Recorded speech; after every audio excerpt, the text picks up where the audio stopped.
Welcome. आज हम आपको पढ़ाएंगे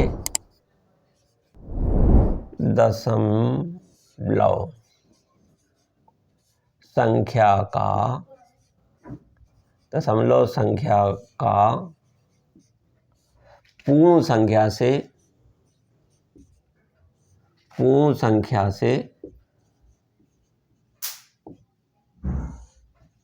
से गुणा। अंग्रेजी में कहेंगे multiplication of decimal number by whole number. ठीक, तो गणित में होता क्या है कि जब तक विद्यार्थी को क्यों का जवाब नहीं मिलता है तब तक उसको विषय का बोध नहीं हो पाता है, और विषय का तभी बोध होगा जब तक उसको क्यों का जवाब मिलेगा। ऐसे ही साइंस का नियम है। तो यदि वो क्यों का जवाब नहीं मालूम हुआ है उसको, तो भटकता ही रहेगा, रटता रहेगा, वो आखिरी में छोड़ के चला जाएगा। तो चलो, तो अब हमारा प्रयास यही रहता है कि क्यों का ही जवाब दें गणित में। और चूंकि हमारे चैनल का नाम ही है कॉन्सेप्ट ऑफ मैथमेटिक्स, तो हम कॉन्सेप्ट पे ज़्यादा गौर करते हैं कि यदि विद्यार्थी को विषय का बोध हो जाए तो फिर सब कुछ कोई दिक्कत नहीं है। सवाल तो खूब की मार्केट में अवेलेबल हो ही जाती है। तो चलो चलते हैं, एक सवाल लेते हैं कि हमने लिखा है कि दशमलव संख्या का पूर्ण संख्या से गुणा। तो एक दशमलव संख्या हम लेते हैं 2.6 मल्टीप्लाई 14। ठीक, तो ये है गुणनफल निकालो।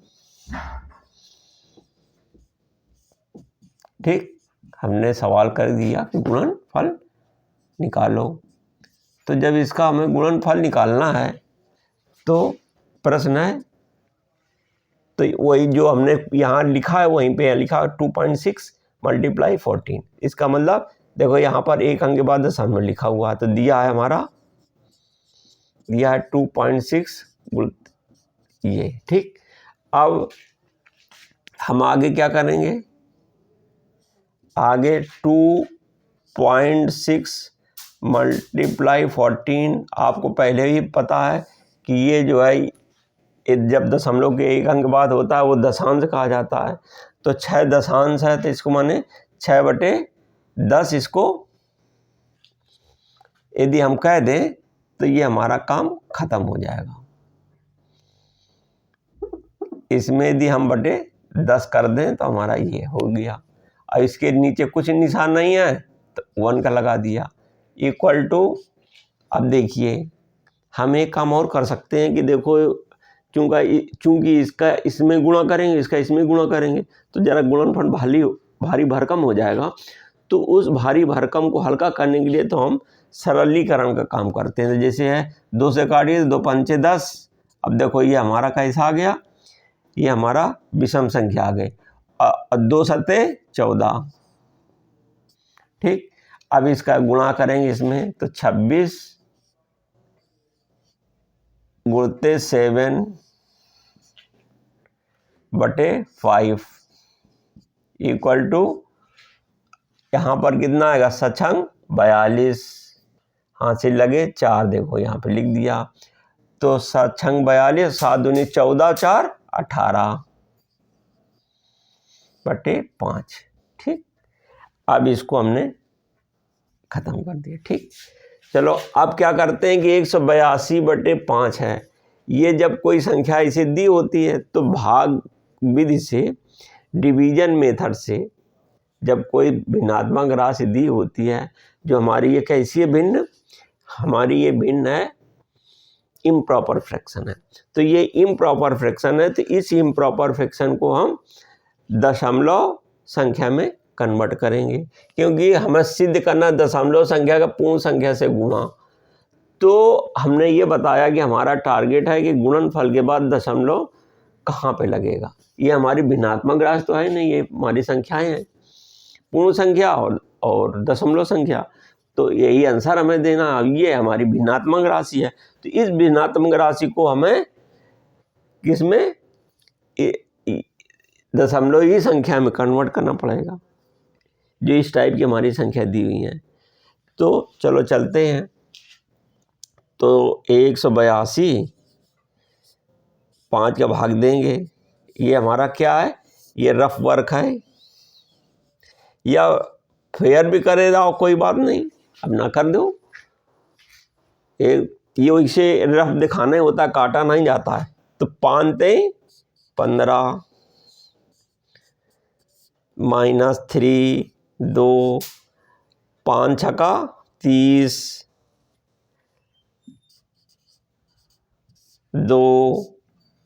अब देखिए ये 5 बड़ा, ये 2 छोटा है, तो यहाँ दशमलव लगाया तो यहाँ भी दशमलव लगाया। तो जब दशमलव लगा दिया तो हमें 0 बढ़ाने का हक हो गया, तो हमने 0 बढ़ा दिया। अब 5 चौको 20, अब 5 चौको 20, दशमलव हमारा पूरा कट गया, ये आ गया। ठीक, तो आंसर हमारा आया 182/5 = 36.4 बराबर आंसर। तो आपने यहाँ पे क्या देखा कि यहाँ पर एक हमारी एक मल्टीप्लिकेंड राशि है और ये मल्टीप्लाई है। तो दो में से जिससे हम गुणा करते हैं या जिसमें गुणा करते हैं, कोई भी हमारी राशि हम क्या करते हैं कि यदि एक पूर्ण राशि हो, पूर्ण संख्या की हो, और एक दशमलव वाली संख्या हो, तो उनमें से जो दशमलव का निशान होता है वो वहाँ पर लगेगा कि जिस स्थान पर जिस संख्या में दशमलव के स्थान लिखा हुआ है, तो उतने ही स्थान पर दशमलव का चिन्ह हमारा लगेगा। जैसे यहाँ एक स्थान पर है तो गुणनफल में एक ही स्थान पे लगेगा। लेकिन अभी चूंकि क्या किया था कि जो हमारी दशमलव वाली संख्या थी,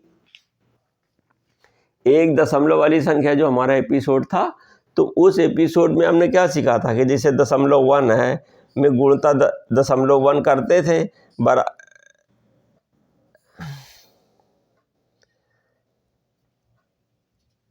ये करते थे तो गुणनफल आता था कि 0.01। तो इसमें क्या होता था कि नीचे से 1 अंक के बाद और इसमें भी नीचे से 1 अंक के बाद, तो 1 अंक + 1 अंक बराबर 2 अंक। ठीक, तो दोनों का क्या होता था कि जो गुणा करने वाली राशि है, जो गुण है यानी कि मल्टीप्लिकेंड और मल्टीप्लाई, दोनों को जोड़ करके इन दशमलव का चिन्ह गुणनफल में लगाते हैं। तो ये पिछले एपिसोड में हमने सिद्ध करके दिखाया है। तो लेकिन इसमें बस क्या है कि यहाँ पर हम मात्र क्या कर रहे हैं कि केवल एक ही राशि, दो में से एक राशि केवल हम दशमलव संख्या वाली चूज करेंगे, दूसरी वाली राशि हम होल नंबर रखेंगे, पूर्ण संख्या रखेंगे। तो देखते हैं कि गुणनफल हमारा जो प्राप्त होता है, तो जो हमारी दशमलव वाली संख्या होती है तो गुणनफल के बाद नीचे से जितने स्थानों में दशमलव लगा होता है उतने ही स्थान पे लगता है। देखिए यहाँ पे एक स्थान पे लगा है तो ऐसे ही लगा होगा। तो चलो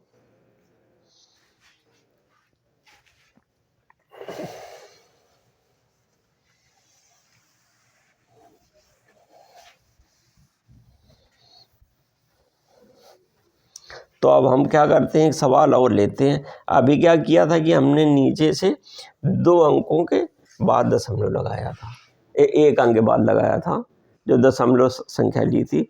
अब हम क्या करेंगे कि नीचे से 2 अंक वाली कोई राशि सिलेक्ट करते हैं।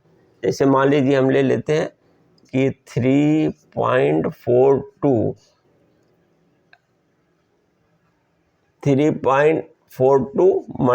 मल्टी गुणते 16।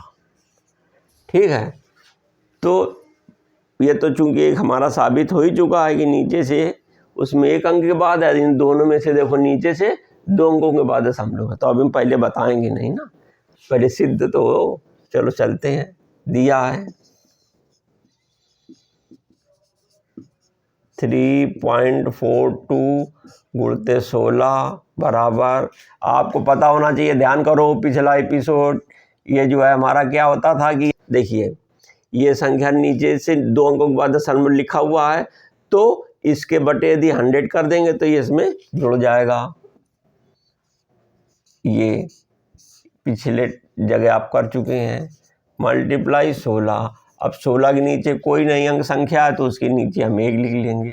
अब क्या करेंगे, गुणा करने में देखो 342 है और ये 16 है, ये 100 है, ये 1 है, तो थोड़ा सा संख्या भारी भरकम है, थोड़ी हल्की कर देंगे तो गुणा भी हमारा थोड़ा सा इजी आ जाएगा, नहीं तो टाइम ज़्यादा लगेगा। तो चलो यहाँ देखते हैं 100 है, ये 16 है, तो 4 का पहाड़ा बहुत बढ़िया है, या 25 का पहाड़ा है, 4 का पहाड़ा करिए तो 4 चौको 16 और ये 25 बार जाएगा कि नहीं जाएगा।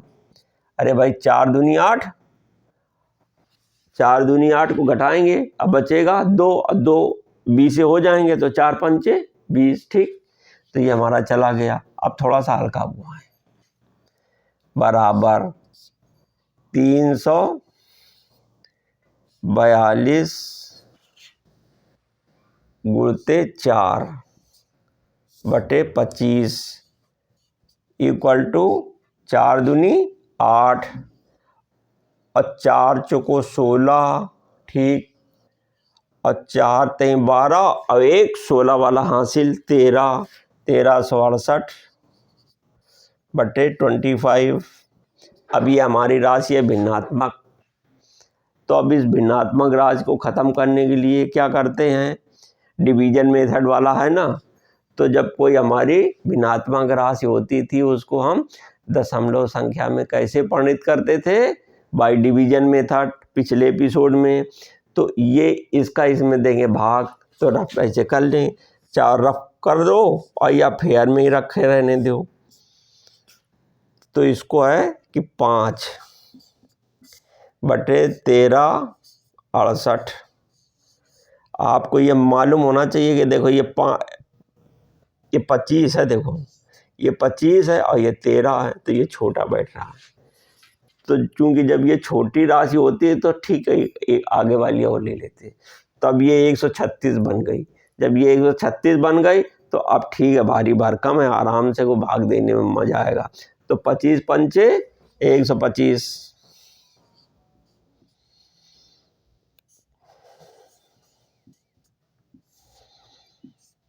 1 रिमाइंडर कितना आया, 1 शेष ये आया, 8 आया। अब यहाँ पे क्या करेंगे, 25 चौको 100,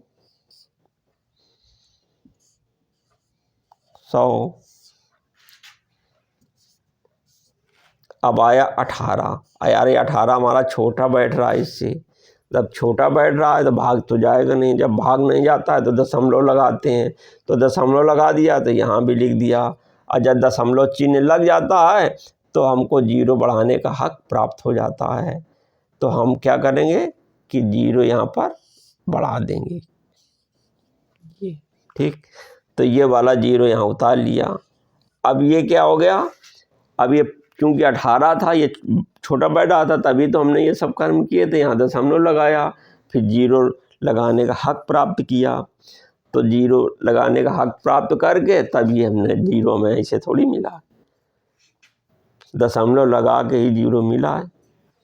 तो 25 चौको 25 और ये है 180, तो 25 सत्ते 175।